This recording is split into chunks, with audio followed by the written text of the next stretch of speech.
یہ جو ریسنگ گاڑیاں ہوتی ہیں نا، فراری اور مختلف ان کے نام ہیں، مشہور فراری ہے، اٹلی میں بنتی ہے، لمبرگینی،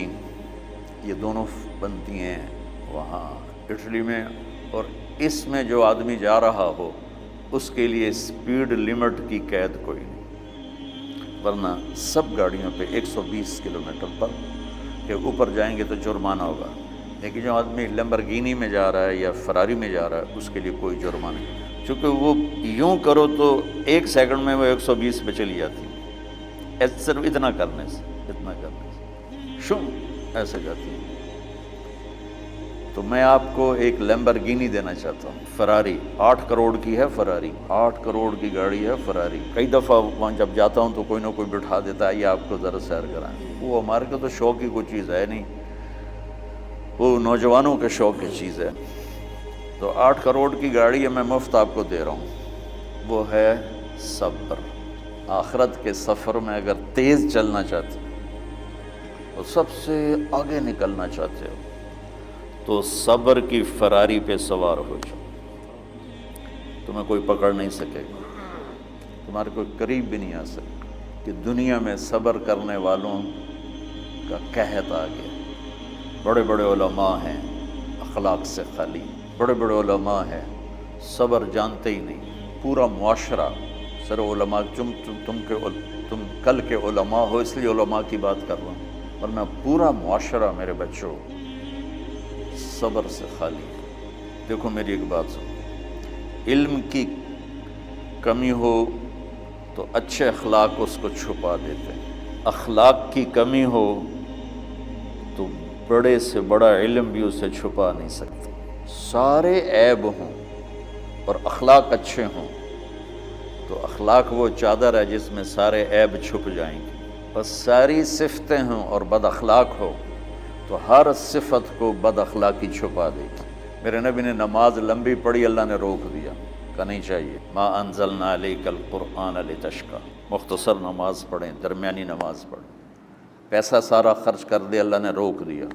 ولا تبسطها کل البسط، میرے نبی سارا خرچ نہ کرو، کچھ بچا کے بھی رکھو۔ تبلیغ میں اپنی جان کھپائی، اللہ نے اس سے بھی روک دیا، فلا تذهب نفسک علیہم حسرات، تبلیغ کرو خود نہ مر جاؤ۔ تبلیغ کتنا بڑا عمل ہے، اللہ نے کہا اعتدال۔ نماز کتنا بڑا عمل ہے، اللہ نے کہا درمیانہ ہاتھ رکھو۔ مال خرچ کرنا کتنا بڑا عمل ہے، اللہ نے کہا درمیانہ ہاتھ رکھو۔ جب میرے نے اخلاق میں بلند پرواز دکھائی تو اللہ نے کہا شاباش انک لعلی خلق عظیم، میرا نبی میں آپ کو شاباش دیتا ہوں، آپ کے اخلاق بڑے عالی شان ہیں۔ یہ نہیں کہا کہ اتنے بھی ذرا تھوڑا اکھ بھی کھائی کر کو کوڑا ہویا کر، تو تم مولوی بڑے غسیلے ہوتے ہو، تم میرے بچے بیٹھو نا اس لیے بات کر رہا ہوں۔ صبر نام کی شے ہی نہیں ہوتی، فقہ پڑھنا تو ہماری مت ماری جاتی۔ قرآن کو بھی فقہ کے انداز میں پڑھتے ہیں، حدیث کو بھی فقہ کے انداز میں، بخاری سے زیادہ امام بخاری پڑھاتے ہیں، ترجمۃ الباب پہ اتنا وقت لگا دیتے ہیں کہ حدیث جو اصل چیز ہے اس کی طرف توجہ نہیں جاتی۔ امام بخاری کی کتاب کا مقدمہ کوئی نہیں، تو اس پر جب بخاری شروع ہوتی ہے تو ہفتہ اس پہ سبق چلتا ہے کہ امام بخاری نے مقدمہ کیوں نہیں لکھا، جی میں سارے مل کے یعنی امام صاحب نے تو گلاں کی، میں اس کا اتنا آسان 1 منٹ میں اس سارے سبق کو ختم کر دیتا ہوں بخاری شریف کے، کہ دیکھو بھائی امام صاحب کا دل نہیں کیا مقدمہ لکھنے کو، اس لیے انہوں نے نہیں لکھا گلموں میں۔ ایک حدیث کے عنوان اور حدیث میں جوڑ نہیں تھا، تو شیخ رمزی بہت بڑے فاضل آدمی ہمارے فیصل آباد، میں نے کہا شیخ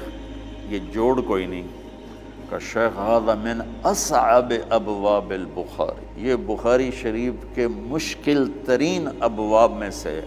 میں نے کہا بڑا آسان کام ہے، امام بخاری بھول گئے، ترجمہ کوئی اور تھا، حدیث کوئی اور لکھ دی، بھول گئے، بشر ہی تو ہیں، کیوں بچوں نے مصیبتیں پان دے۔ تو بچوں شوق سے جاؤ، بہانے نہ کرو، ہماری ذرا تھوک ڈال کے پیٹ میں درد، وہ شامہ پہ جان گیا پھر توڑیاں، ٹھیک ہے نا، میں زیادہ بول نہیں سکتا ہوں، ضروری سمجھ کے آیا تھا کہ تم خوشی سے جاؤ،